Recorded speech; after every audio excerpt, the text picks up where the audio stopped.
North Tridhara Durga Puja pandal. North ত্রিধারার সামনে এসে উপস্থিত হয়েছি আমরা।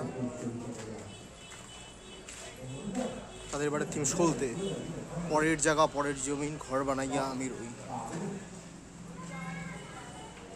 দেখুন এরকম ইনস্টলেশন আছে মণ্ডপের সাইডে, যেন একটি চায়ের দোকান, আর সামনে একটি খেলার ঘর, জিনিসপত্র পাওয়া গাড়ি,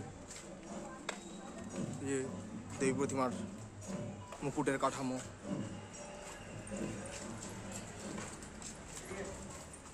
এবং একটি আলোর মালা দিয়ে কিন্তু মণ্ডপটা সজ্জিত হয়েছে।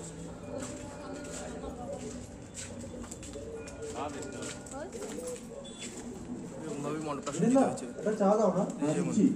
এবং সামনে যে চায়ের দোকান, তারই সঙ্গে কিন্তু অবসঙ্গীতের মিল রয়েছে। বিভিন্ন যেসব দিয়ে কাজ কাটা হয়, কাজ করা হয়, সেগুলো দিয়ে কিন্তু মণ্ডপটা সজ্জিত হয়েছে। যা হয়। আচ্ছা শেখরদা, তোমাদের পুজোর বাস কবে পড়ছে গো?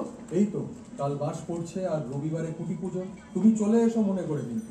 হ্যাঁ হ্যাঁ, আসবো। আমরা ক্রমশ মণ্ডপের ভেতরে আচ্ছা, প্রবেশ তোমাদের পুজোর ব্যানারটা দেখলাম, থিম দেখলাম সলতে। এই সলতে থিমটার ব্যাপারে একটু বলো তো শেখরদা। কি জানো তো, আমার তো প্রার্থনাকে ডিটেইলে জিজ্ঞেস করতে হবে। ও, তো এই বছরের আর্টিস্ট প্রার্থনা? এভাবে এসে কিন্তু আমরা ক্রমশ উপরের দিকে উঠলাম। এই তো প্রার্থনা, তোমাকেই খুঁজছিলাম।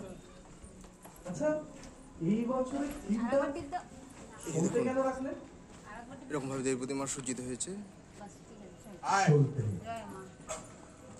দেবীর সমস্ত উপরের পোশাক দিয়ে তৈরি হয়েছে। আয়নার ইনস্টলেশন দেখতে পাচ্ছি মণ্ডপের একটা সাইডে বরাবর, গামছা দিয়ে ইনস্টলেশন, দড়ির ব্যবহার লক্ষ্য করা যাচ্ছে ভেতরে।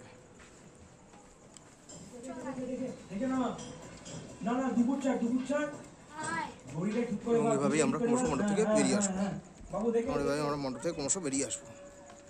নাম নয়, জায়গা নয়, মণ্ডপ থেকে বেরিয়ে আসলাম। পুরস্কারের দাবি, বিনিময়ে কিছু